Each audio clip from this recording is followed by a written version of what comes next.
নমস্কার বন্ধুরা, আমি কৃষ্ণ। আশা করি সবাই ভালো আছো। আজ আমি কার্টুন দুনিয়া বাংলা চ্যানেলে এসেছি তোমাদের একটি গল্প বলবো বলে। গল্পটা যদিও এই গল্পটা আমার জীবনের কাহিনী। তাহলে চলুন শুরু করি। একটি ছোট গ্রামে এক দরিদ্র পরিবার বাস করত। সেই পরিবারে রাম, তার স্ত্রী সীতা ও তাদের ছোট ছেলে চিনু থাকত। একই গ্রামে কৃষ্ণ নামে একটি টিয়া পাখি থাকত, যে ছিল খুবই সৌভাগ্যবান।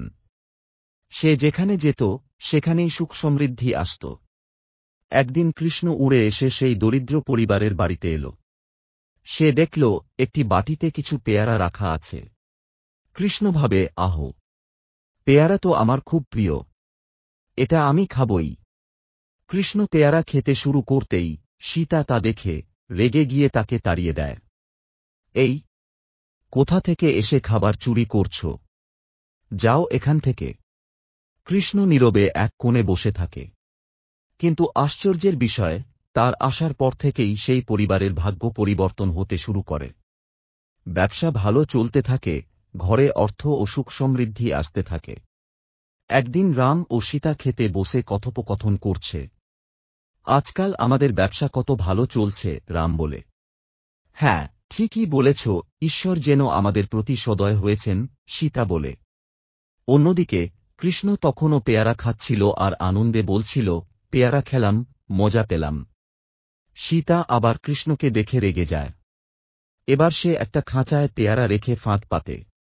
রঘু পেয়ারা খেতে গেলে খাঁচার দরজা বন্ধ হয়ে যায়, আর সে আটকে পড়ে। এটা কি হল? আমাকে বন্দী করা হল, কৃষ্ণ অবাক হয়ে বলে। পরদিন সীতা কৃষ্ণকে খাঁচাসহ অনেক দূরে ফেলে আসে। কিন্তু আশ্চর্যের বিষয়, কৃষ্ণর চলে যাওয়ার পর থেকেই তাদের বাড়ির সুখ সমৃদ্ধি কমতে থাকে। ব্যবসায় ক্ষতি হতে থাকে, আয় কমে যায়। সীতা হতাশ হয়ে বলে, এ কি হল? এতদিন তো সব ভালো চলছিল। রাম বলে, ঈশ্বর কি আমাদের প্রতি অসন্তুষ্ট হয়ে গেলেন? কিছুদিন পর কৃষ্ণ আবার ফিরে আসে। সে আবারও রান্নাঘরে গিয়ে পেয়ারা খেতে শুরু করে। সীতা আবার রেগে যায়, কিন্তু এবার সে খেয়াল করে, যখনই কৃষ্ণ বাড়িতে আসে তখনই বাড়িতে সুখ সমৃদ্ধি ফিরে আসে, আর যখন সে চলে যায় তখনই সব কমে যেতে থাকে। সীতা ভাবে, এই টিয়া পাখি নিশ্চয়ই সৌভাগ্য নিয়ে আসে। এবার আমি ওকে কোথাও যেতে দেব না। এবার সীতা কৃষ্ণকে ভালোবেসে যত্ন নিতে শুরু করে। সে কৃষ্ণকে আর তাড়ায় না, বরং প্রতিদিন তাকে পেয়ারা খেতে দেয়। সীতা কৃষ্ণকে যত্ন নিতে শুরু করলেও রাম প্রথমে এতে খুশি হয়নি। একটা পাখির জন্য এত যত্ন নিচ্ছ, আমাদের খাবার ওকেই দিয়ে দিচ্ছ, রাম বিরক্ত হয়ে বলে। তুমি বুঝতে পারছ না, এই পাখিটি সৌভাগ্য বয়ে আনে, সীতা উত্তর দেয়।